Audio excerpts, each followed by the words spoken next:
শীতকালের সকাল, হালকা কুয়াশা, ঠান্ডা হাওয়া আর পেটের ভেতর খিদে, আর তখন যদি গরম গরম ধুকি নাম আসে, ব্যাস সকালটাই জমে যায়।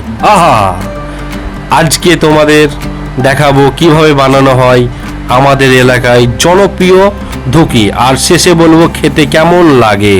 এবার চলো শুরুটা দেখে নিই। প্রথমে যেটা করতে হয় সেটা হলো মিশ্রণটা ভালো করে একসাথে করা। হাতে একটু সময় নিয়ে নরমভাবে চেপে চেপে এটাকে মসৃণ করা হয়। তারপর এই মসৃণ অংশটা থেকে ছোট ছোট গোল টুকরো তুলে নেওয়া হয়, একটা যেন ছোট ছোট লাড়ুর মতো, ঠিক এই রকম।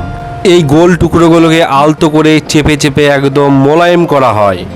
তারপর ভালো করে চেলে এটাকে নিজের মতো করে সুন্দর আকৃতি দেওয়া হয়। এভাবেই শুরু হয় ধুকি বানানোর আসল পথ। সব কিছু এখন রেডি, যে মিশ্রণটা তৈরি করলাম সেটাই পুরোপুরি প্রস্তুত। এবার চলো ধুকিটা কীভাবে বানাই সেই আসল প্রসেসটা তোমাদের দেখাই। এবার আসল কাজ, ধুকি রান্না। ধুকি কিন্তু ভাজা হয় না, এটা হয় খাঁটি বাষ্পে। একটা কলসিতে আগে পানি গরম করা হয়। পানি ফুটতে শুরু করলে কলসির ঠিক মুখের অংশটা কাপড় দিয়ে বা ঢাকনা সদৃশ কিছু দিয়ে প্রস্তুত করা হয়। তারপর ধুকিগুলো ওই মুখের ওপর সাজিয়ে দেওয়া হয়। নিচ থেকে গরম পানির যে বাষ্প উঠছে সেই বাষ্পই ধুকি ধীরে ধীরে ফুলে ওঠে, নরম হয় এবং ভেতরটা সুন্দরভাবে সিদ্ধ হয়। এই বাষ্পে রান্না করার জন্য ধুকির টেক্সচার, গন্ধ আর স্বাদ একেবারে আলাদা। ধুকি এখন কলসির মুখে। ধুকি যখন কলসির মুখ থেকে উঠছে তখন গরম বাষ্পটা মুখে এসে লাগছে, একটা অন্যরকম অনুভূতি।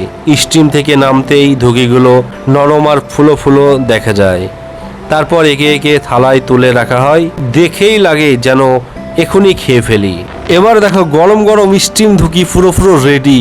আহা, উফ, সেই এর সাথে আছে আলুর সবজি আর সাথে একটু মিক্স সবজি। দেখেই কি সুন্দর না? আহা, দেখে একদম নরম, হালকা আর খুবই সুট। শীতের দিনে সকালে নাস্তা হিসাবে এটা একবার খেলে মনে হবে আবার চাই। এইরকম গরম গরম ধুকি খেতে আমার তো খুবই ভালো লাগে। তোমরা সকালবেলা নাকি রাতের দিকে খেতে বেশি পছন্দ করো? কমেন্টে জানিও। ভিডিও ভালো লাগলে লাইক, কমেন্ট আর শেয়ার করে দিও।